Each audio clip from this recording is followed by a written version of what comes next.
One of the things that I remember in my training that some of my mentors told me was that it's important not only to study the depth and the science of the processes of disease specific to the area in which I treat patients, which is periodontal disease, very specific diseases that surround the tissues around teeth. It's important to keep up with the scientific side of it, of what's going on. And I can tell you that's very hard to do because things are moving at such a pace and there are so many institutions studying diseases that to keep up with that, you basically, I think, need to concentrate on that as your primary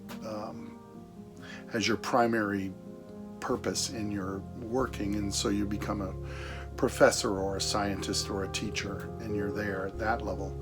But what about those who are treating the diseases, the clinical specialists? Well, our role, I believe, is to do the best we can to understand from our colleagues what's going on the scientific side, and then turn that to the other side and explain it as best we can so that we're keeping patients informed as to what are the new treatments available and what's going on. And so I want to talk about a particular bacteria we call P. gingivalis.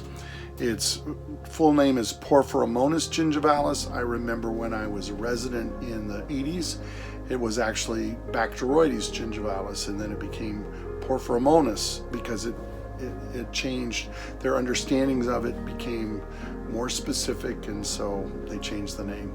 So we have to learn different names of things. This particular organism is representative of a lot of the pathogens. It is an anaerobic organism, or a facultative anaerobe, which means it primarily does not use oxygen to metabolize. It's not breathing like other organisms, the oxygen taking it in. It actually processes amino acids, and that means that it's in destructive tissues, and that's where it feeds and that's what it uses. So this particular organism is in the gums, and not only in the pocket, but has particular factors that allow it to escape the immune system's cells, some of the T cells and macrophages and these kind of types of cells that the body uses to fight off infections. And it's able to find ways around that and actually can get inside cells. The problem with P. gingivalis is they're studying it and they see it showing up in heart valves and in atherosclerotic plaque of arteries, which causes it to be correlated with heart disease and stroke. The problem there, in terms of the studies, which makes it extremely difficult, is there's not a direct correlation. There still is not. They may be two unrelated situations. That the situation for people who have an increase in heart disease is that they're smokers or diabetics, and some of those things come over to the periodontal side. So it may be that we're looking at the same populations and there's no direct correlation, or that the correlation is minimal.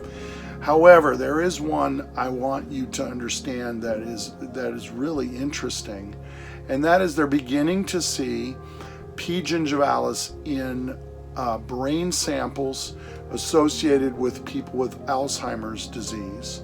And it is that there's something about the presence of the P. gingivalis organism that's escaping all of these protective elements to the body and ending up in the brain, and the brain attempting to control this organism is actually laying down plaques that they then can see, and there's actually research now to see if there are ways to, by drugs on Alzheimer patients, to reduce these kinds of plaques that the P. gingivalis is causing.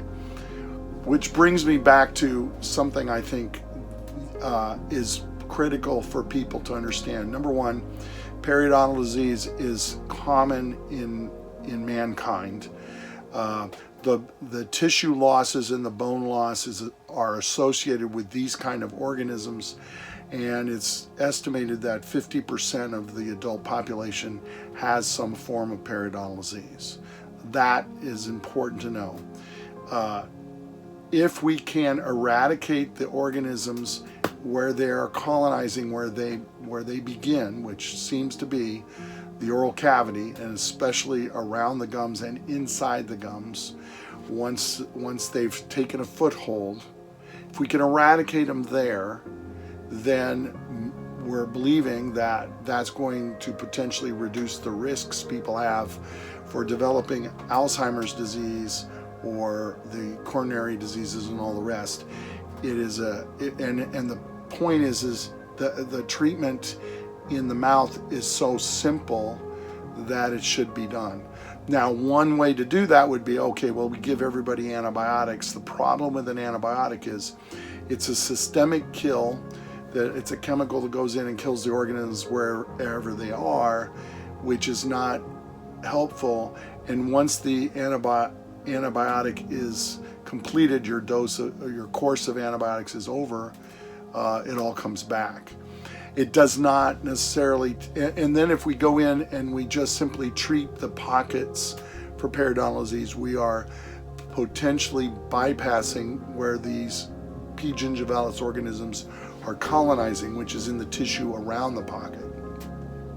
This is why I believe that the laser, the specific ND-YAG laser, that is a tissue kind of laser that produces an electromagnetic radiation that goes out beyond the tip of the fiber optic that it's running through, is able to go in and essentially kill these organisms very quickly. They're not ready to withstand the blast of the laser, but the laser is so specific and so narrow that it actually produces some healthy responses to the cells around it. So when we see people with periodontal disease that's either untreated or it's been treated and it's coming back and we're having trouble with it, lasers are a good method, and they actually can eradicate a lot of these organisms, all of them, wherever the laser goes. And that is a benefit, a great benefit to patients, and simple to do, and it doesn't require in that process a lot of surgical procedures with stitching tissues back and the healing necessary following that. Laser is just another way of going after these organisms, and it's an additive process along with the mechanical activities that we do, the cleaning processes, the surgical processes. So those are mechanical, and then we have chemical, which are the antimicrobial mouthwashes and the antibiotics. That's chemical. So we've used those for years and years, and now we can do something with radiation, a positive low spectrum radiation that's actually enhances cellular activity. Unlike X-ray, X-ray is more destructive, but laser in this level is very, very healthy and promotes tissue health. So I just wanted to share that with you. I know it's complicated. You don't have it's so complicated. I struggled with how to explain it to you. I hope this is enough to get it across that there's a lot going on in the research, because it's huge with regards to general health of patients. And that's all I got for you today. Thanks a lot. Okay, so I I watched what I just said, and I think I need to make a few little corrections, and the easiest way to do this is just to add on to the conversation for just a few moments. Number one, I said X-ray is destructive. I want to know, you know, that the ionizing radiation coming from an X-ray is something that's important when we're looking at film and looking through things, but we have to control the amount of radiation coming from an X-ray machine. It's perfectly safe to take it at the levels and the short bursts that we're using today with the sophisticated digital capture abilities. So you're very safe whenever we're using X-rays. But we're talking therapy here, not. So when we're talking about radiation therapy, now we're looking at something for cancer therapy. That all has to be controlled, and the dosages and all of that's critical and important, and it's a type of therapy, but we're not using it for periodontal disease. So I wanted to correct that. The second thing I wanted to correct was I did mention that I was talking specifically about one kind of laser, and that's the ND-YAG laser, but later on I just kind of grouped it to say lasers, and I want to come back to say it's a very specific laser. It's not all lasers, just like it's not all flashlights or all anything else. It's a specific type and frequency that comes from an ND-YAG laser that actually kills these particular organisms and doesn't really do anything to hard tissues like bone or specifically to bone or enamel or teeth. It's a soft tissue kind of laser that these organisms, once it hits them, they're gone. It's a burst, and everything else it survives it. So again, I just wanted to go back and say it's not all lasers. It's an ND-YAG laser. A lot of people make them. The kind of laser I use is a very specific one that has a gating ability. That is to say, it controls the dosage coming off of the tip, and it's a fraction of a second amount that's being hit, so it's like little bursts, so it keeps the temperatures down and allows a lot of energy to be absorbed by these organisms without, again, causing a lot of other issues. So it's a very sophisticated kind of a laser, very specific, but that's it. That's all I wanted to correct right now. I may have other things I want to correct later, but you get the point. Thanks a lot.